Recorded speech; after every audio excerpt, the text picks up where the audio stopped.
welcome back to Studio 33 Art by Kay. Today I'm going to be redoing a paddle that I did a few months ago that I didn't like the final result. And this is just a little bit of ply board that I bought from the local Kmart store for about $2 or $3, I think it was. And this is 45 centimeters wide long by 22 centimeters wide. Now it's just a very thin piece of like plywood. So what I suggest you do is just coat it with paint or some gesso, just to provide a bit of a barrier, because it is a bit absorbent and it does tend to absorb the paint.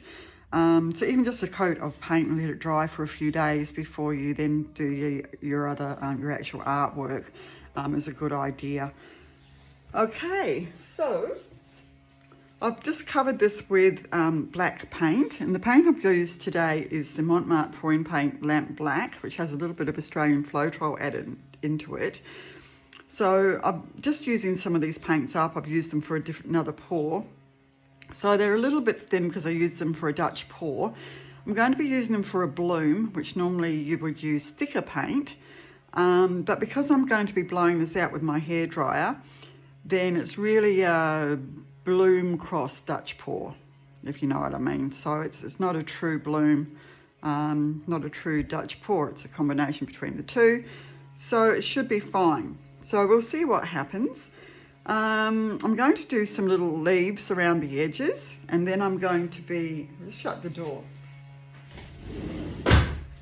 My neighbours have all decided to do their lawns right now, of course, now that I'm videoing, so sorry about the noise outside. I'm going to add a bit of green for the leaves around the edges, and then I'm just going to be doing a lovely pink and gold and black bloom in the middle. Right, so without further ado, the first colour I'm going to be using is the Mont pouring paint mid green. Now the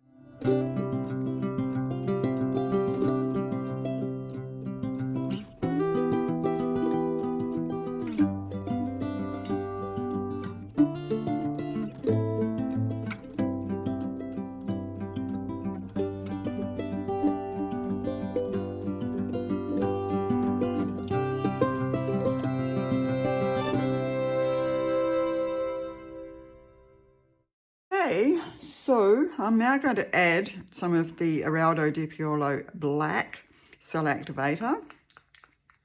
I find the Eraldo Black and also the Global Black work equally as well as the Amsterdam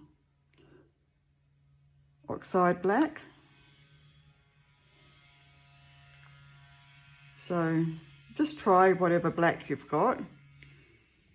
Mix it with some Floetrol. If you've got the Australian Floetrol, you mix it about 1 to 4. I know you can use the US Floetrol too, but I haven't got any and I haven't tried it. But just experiment and see. You know, some paints make great cell activators and some don't. So just try it out. So I'm just going to try my ordinary hairdryer with the concentrator off. I saw somebody recently do that. I'm sorry if I can't remember who it was. I watch so many videos every day. Truly, I would watch at least 10. But someone I saw took the concentrator off and used that to blow out. So I'm just going to try that. It might just splatter everywhere, but hey, nothing ventured, nothing gained.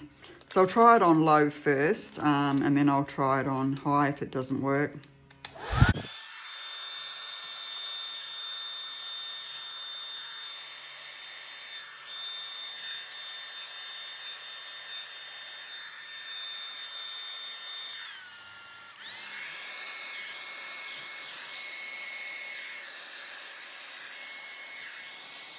Oh, well, that worked okay. Better than I thought, actually. So you see lots of cells have come up. They're not holding that well because the paints are probably thinned down too much. But I just want that green there to be underneath my bloom, just to add a bit of interest. So now I'm going to put a little piles of paint. The first one is the pouring paint Shiraz. So that's about the center there. So I want enough paint on here that I can actually blow this out and then spin it as well. So the next colour is the Global Fuchsia.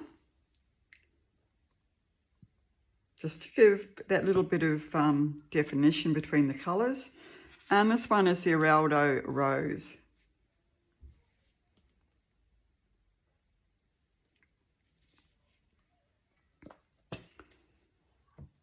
Now I'm thinking I'm going to put some of the Mont pouring paint gold in the middle. I don't want too much though, because it does tend to take over.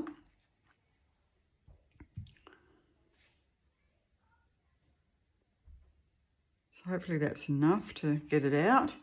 And now I'm just going to put some of the Eraldo Black Cell Activator in the middle there. I'll just swizzle it around a bit because I don't want it to sink in the middle and just make a big black centre. And I would like some cell activity out around the edges as well. Okay. It's interesting how that's flowing there. Right, so I'm just going to use my hairdryer again without the concentrator on it. And, oh, I should burst some bubbles first. So I'm just going to burst some bubbles with my heat embossing tool.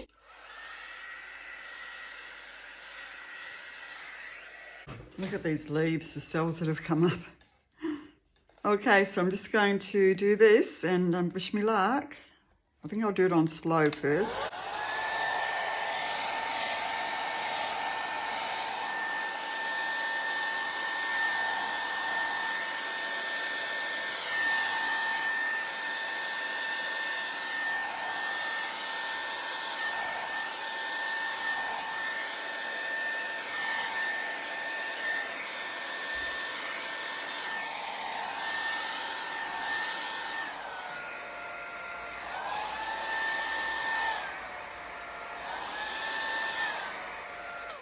Okay, well that's blowing out not too badly actually. Not minding that at all. I can see I've lost a lot of my Shiraz underneath the rose. The Shiraz is actually a semi-transparent. I should have put that on the top because the rose is opaque, and you can see what happens because the rose is opaque. It's come over the top of the others and completely obliterated them. So I might have to do a little bit of blowing out by mouth there just to bring that lovely bright Shiraz up. So I'm just about to blow that out a little bit. I'm going to use just a paper straw, and I've got the just squeezed the bottom of it there just to give a bit more of a concentrated air. So just excuse my head for a minute.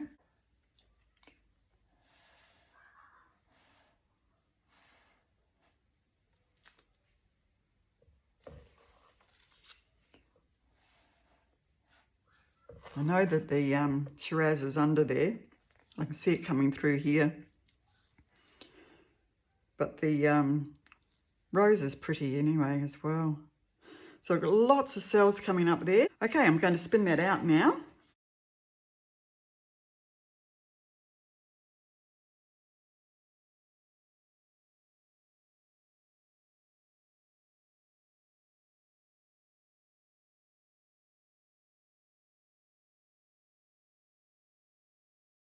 Okay, well I love that.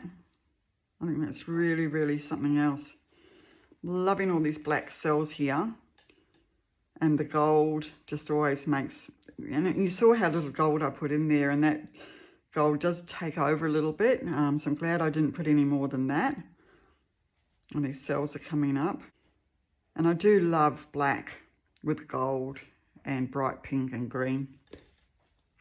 So I might just blow this out a little bit by mouth and here as well. With my straw, I should say, not by mouth.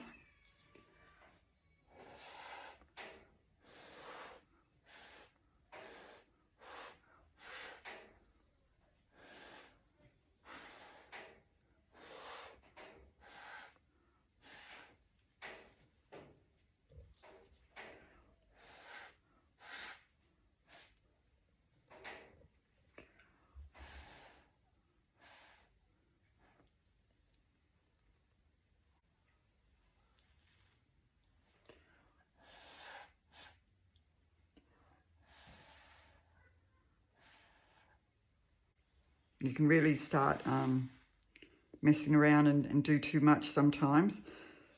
Lots of cells coming up here.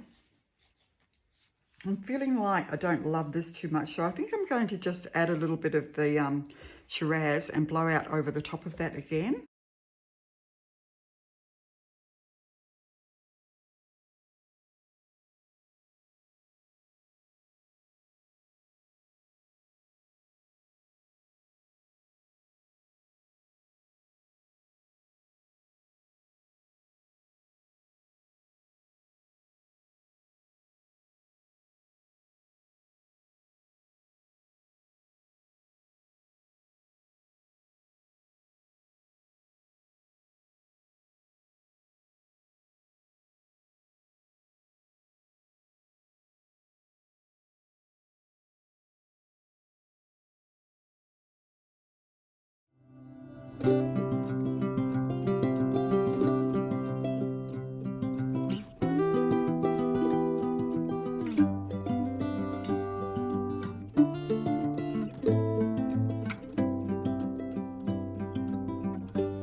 That's blended it better. I love that. Some nice pink coming up here. I'm going to hit that with the heat embossing tool just to try and bring up some more cells, colourful cells in the middle there.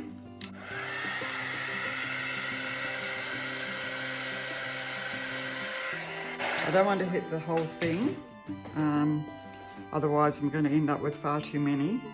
Right, well, I think that looks more like a massive explosion than any sort of bloom, but I actually quite like it. Okay, so I'll bring you guys down for a close-up. Okay, so here I am back again for the close-up. Now I've been actually watching this, and as I'm waiting, more and more cells are popping up. So it's almost like the reverse of a pearl pour, because when we do the pearls, I lay down my coloured paint and then I place black, a thin black in the middle, and then quickly tip it over, and then the other colours underneath come through. Whereas this is the opposite. I've got that thin black underneath, and where I've put the other colours over the top, the black's coming through, creating all these cells. It's just an absolute explosion of cells. Now, my partner Steve wouldn't like this because he doesn't like cells. But I know some of you are out there loving the cells. So it's a bit of a mishmash. This is a bloom come Dutch pour come pearl pour, apparently. So that's what you get when you do a bloom and Dutch pour with thin paints. So maybe this is something, you know, that people will like to do. I don't know, but it's certainly different. So with that, I will leave you and stay safe. We've just been put into lockdown where I live as of 5 o'clock today. So nothing much changes really. I'll still be spending plenty of time out here in the studio. So I look forward to seeing you all back here soon. So stay safe, and we'll see you soon. Bye-bye.